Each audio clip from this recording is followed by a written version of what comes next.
I was hired to watch an empty office building overnight.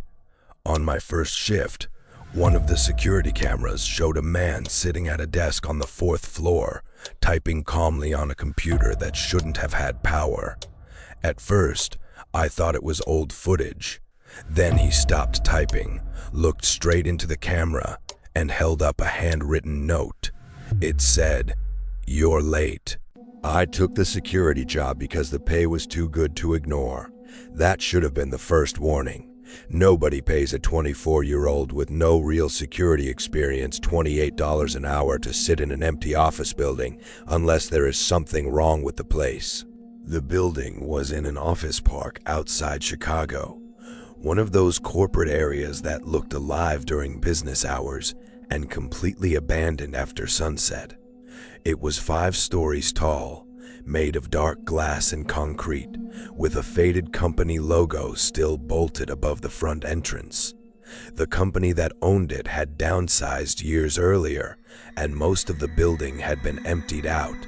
The first floor still had a lobby, a reception desk, a few meeting rooms, and some storage. The second and third floors were used by a small accounting firm during the day. The 5th floor was rented to a medical billing company that left every evening by 6. The 4th floor was sealed. That was how my supervisor, Martin, described it during training. Not closed, not under renovation, sealed. He was a short, heavy-set man in his 50s with tired eyes and a key ring so large it made noise every time he moved. He walked me through the lobby, showed me the camera monitors, the patrol scanner, the break room, the emergency exits, and the little office behind the front desk where I could sit during the slow hours. The job was simple. Watch the cameras. Do a patrol every 2 hours. Scan the checkpoints on floors 1, 2, 3, and 5. Do not let anyone inside after 10 unless they were on the approved list. Then he pointed to one camera feed in the corner of the monitor wall. It showed a dark hallway with plastic sheeting over the walls and a chain across a pair of glass doors. "That's the 4th floor elevator lobby," he said. "You don't go there." I asked why. He said there had been water damage years ago, then asbestos concerns, then budget issues. The kind of vague answer companies give when they want a place forgotten without admitting why. "There's no power up there," Martin said. "No tenants, no furniture, no reason to patrol it. If you see anything weird on those cameras, write it in the log and leave it alone." I laughed a little because I thought he was exaggerating. He did not laugh. "Seriously," he said. "If you see someone on 4, you call me. You don't go up." That was the rule. I started on a Monday night. My shift ran from 10 at night to 6 in the morning. The first couple of hours were boring in the way I expected. A few employees left late. A cleaning crew came and went. The building settled into that hollow nighttime quiet that large offices have after everyone leaves. The air conditioning hummed through the vents. The fluorescent lights in the lobby buzzed softly. The elevators occasionally clicked somewhere in the shaft, even though no one was using them. At midnight, I did my first patrol. 1st floor, clear.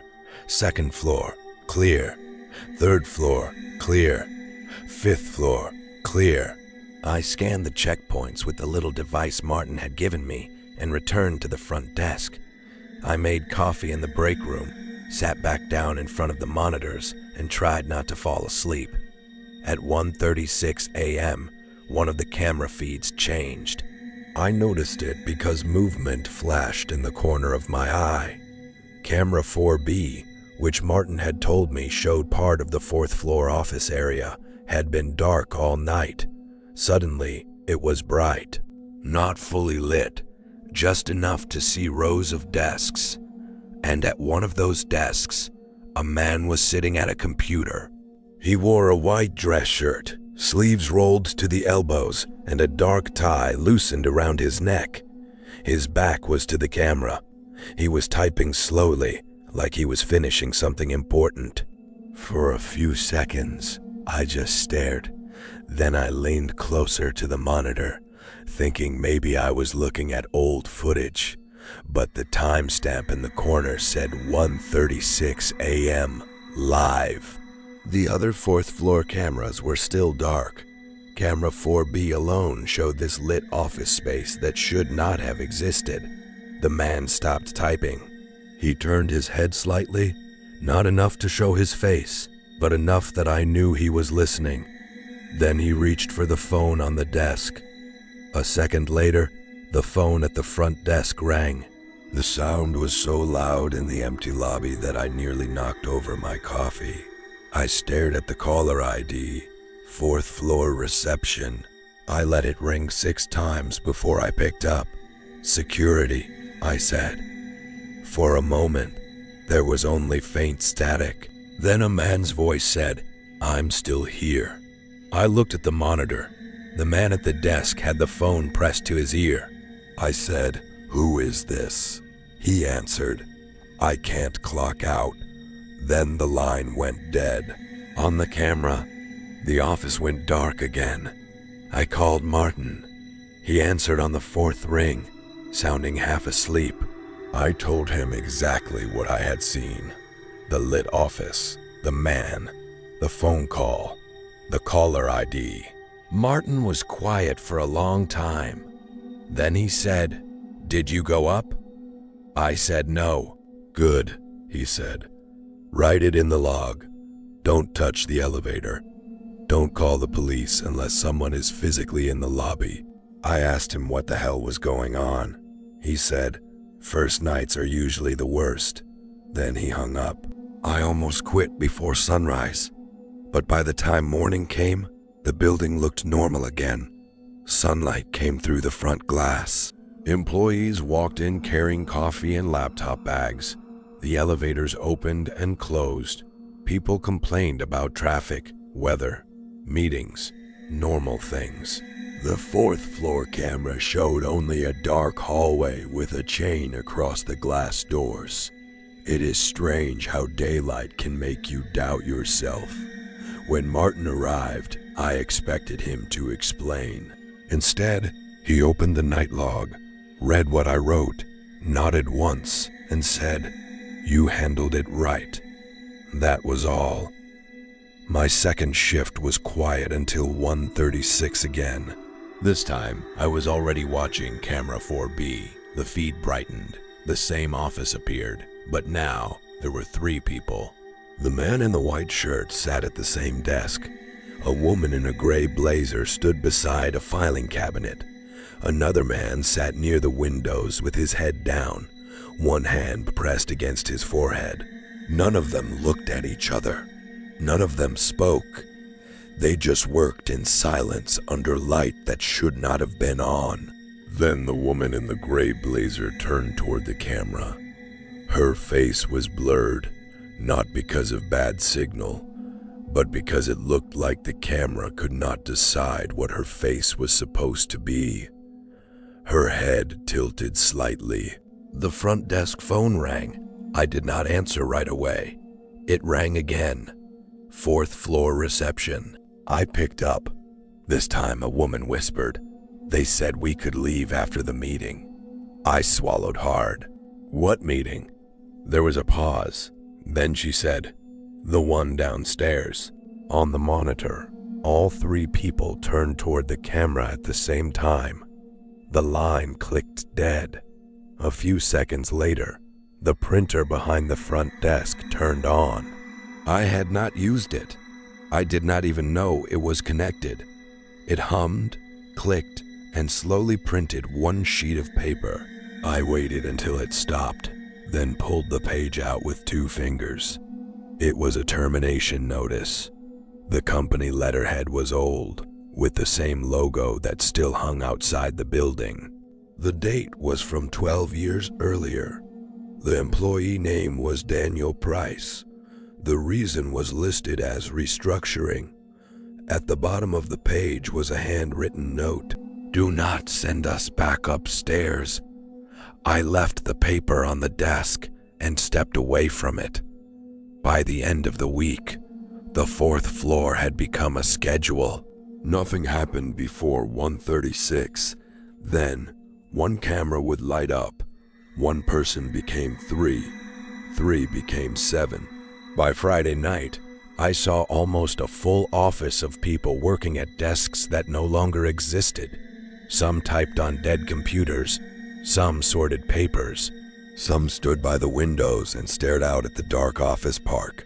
They all looked exhausted, like they had been working the same late shift for years. The phones started ringing from empty rooms. Conference room B, third floor copy room, human resources. But when I checked those areas on patrol, the rooms were dark and empty. The strangest part was the elevator. Every night at 2:05, the middle elevator would come down to the lobby by itself. The doors would open. No one would be inside. Then the floor indicator would blink 4, even though the fourth floor button had a metal plate screwed over it. I never stepped into it. On my 6th shift, Martin came in before midnight. He looked worse than usual, like he had not slept. He carried an old cardboard file box and told me to sit in the office. Inside the box were incident reports, newspaper clippings, employee rosters, and printed emails from 12 years ago. He told me the company used to occupy the whole building, hundreds of employees. Sales, billing, HR, legal, support. Then there was a major downsizing. One entire department was called in for a mandatory late meeting on the 4th floor. People thought they were being transferred or reassigned. Instead, they were terminated. I asked what that had to do with the cameras. Martin rubbed his face. The fire alarm went off during the meeting, he said. Small electrical fire in a storage room. Nothing that should have killed anyone. But the 4th floor stairwell door jammed. The elevators shut down automatically. The emergency phones failed. By the time firefighters cleared the floor, everyone was accounted for. He paused. On paper. I asked what that meant. He pulled out an employee roster. Several names had yellow marks beside them. There were people who swore they were still missing co-workers afterward. Desks left with purses, keys, lunches.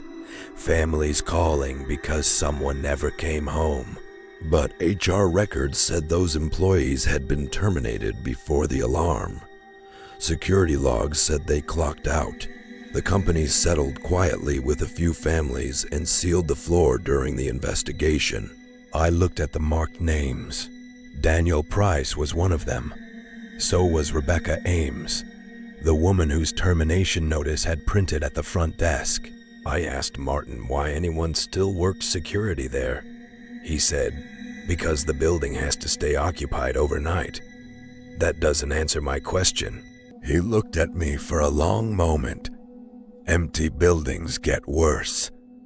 That night, Martin stayed with me until 1:36. When camera 4B lit up, he would not look at it. I did. There were more people than before. The office was nearly full now. Every desk occupied. Phones ringing silently. Papers moving. People standing in the aisles. Then the camera switched by itself to another feed. Camera 4C. A conference room. At the long table sat about 20 employees, all facing forward. At the head of the table was an empty chair. On the whiteboard behind it, someone had written, "New security orientation." Martin stood up so fast his chair hit the wall. The front desk phone rang. He grabbed my wrist before I could move. Do not answer it. The phone kept ringing. The caller ID said, "Lobby desk." That made no sense because the call was coming from our own phone. The screen on the security monitor changed again. Now it showed the lobby from above. Me and Martin were visible at the front desk, but we were not alone. Behind us, standing near the elevators, was a crowd of people. I spun around. The lobby was empty. On the monitor, the crowd remained. Dozens of office workers stood silently behind us, all facing the desk. At the front of them was the man in the white shirt, Daniel Price. He looked directly into the camera, then raised one hand and pointed toward the elevator. The middle elevator opened in the real lobby. Martin whispered, "Stay where you are," but his voice sounded weak now. Inside the elevator, the light flickered. The panel showed the number 4. Then the phone stopped ringing. For a few seconds, everything was silent. Then a voice came over the lobby intercom. It was my voice. "Security to the 4th floor." I felt my stomach drop. The intercom crackled again. My voice repeated, flatter this time. "Security to the 4th floor." Martin looked at me like he had just understood something. "What did you sign when you took the job?" he asked. I said, "What?" "The paperwork. Did you sign a badge form? Emergency contact? Employee agreement?" I said yes. Of course I had. Everyone does. He closed his eyes. "They have your name now." The printer started again. One page came out, then another, then another. Martin did not touch them, so I did. They were employee badges, not real plastic ones. Printed badge templates, one after another. Each had a grainy black and white photo pulled from the lobby camera. My face, my name, my job title, night security, 4th floor. Start time, 1:36 a.m. I backed away from the printer. On the monitor, the people in the lobby started moving.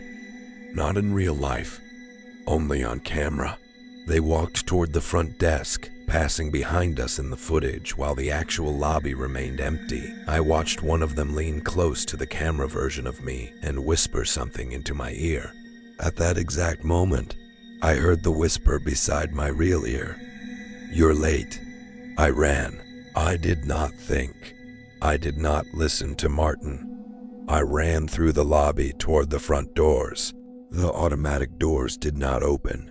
I slammed into them shoulder first and bounced back. Behind me, Martin shouted my name. The elevator bell chimed. I turned and saw Martin standing at the front desk, staring at the open elevator. His face had gone pale. On the security monitor above him, he was not standing at the desk anymore. In the camera feed, he was inside the elevator with the office workers, facing forward, hands at his sides. I shouted for him to move. He looked at me. Then something invisible pulled him backward. Not violently, not like in a movie. He simply slid across the floor, heels dragging, eyes wide, one hand reaching toward me as the elevator doors opened wider. I grabbed him under the arms and pulled. For 1 second, I felt resistance from the other side, cold and steady, like someone had him by the back of his belt. Then the lights went out. When they came back, Martin was gone. The elevator doors were closed. The floor indicator showed 4. The front doors opened behind me with a soft click. I ran outside into the parking lot and kept running until I reached the road. I called 911 from the sidewalk. I told them my supervisor had disappeared inside the building. Police came. Firefighters came. They searched every floor except the 4th at first, then cut the chain and went up. They found nothing. No office, no desks, no conference room, no people. Just an empty, gutted floor with plastic sheeting, exposed wiring, dusty concrete, and old water stains on the ceiling. They did not find Martin. The security cameras from that night were reviewed. The official report said the footage corrupted at 1:36 a.m. and resumed at 3:02. During that gap, the lobby cameras showed only static. But I had taken a picture of the monitor before I ran. I do not remember doing it. Maybe my hand hit the screen by accident. Maybe some part of me knew no one would believe me. The picture was blurry, but clear enough. It showed the fourth floor conference room. Every chair was filled. Martin sat in the empty chair at the head of the table, looking directly at the camera. And standing behind him, wearing a security vest, was me. Not the real me. The other one. Its hand rested on Martin's shoulder. After that, I quit, obviously. I gave a statement, ignored calls from the property company, and moved back in with my brother for a while. The building closed 6 months later. Last I heard, it was still empty, still tied up in legal issues, still waiting for a buyer who would probably never come. I tried to move on, but 2 weeks ago, I received an envelope with no return address. Inside was an employee badge, a real one this time, plastic, laminated, with my name, my photo, and the company logo. On the back was a magnetic strip and a printed schedule, Monday through Friday, 10 p.m. to 6 a.m., 4th floor overnight security. At the bottom, someone had written in black marker, "You forgot to clock out." That night, at exactly 1:36, my phone lit up. No caller ID. I did not answer. The voicemail came anyway. For almost 10 seconds, there was only the sound of an office phone ringing in a large empty room. Then Martin's voice whispered, "Don't come up here." A pause. Then my own voice, somewhere behind him, said, "He already did."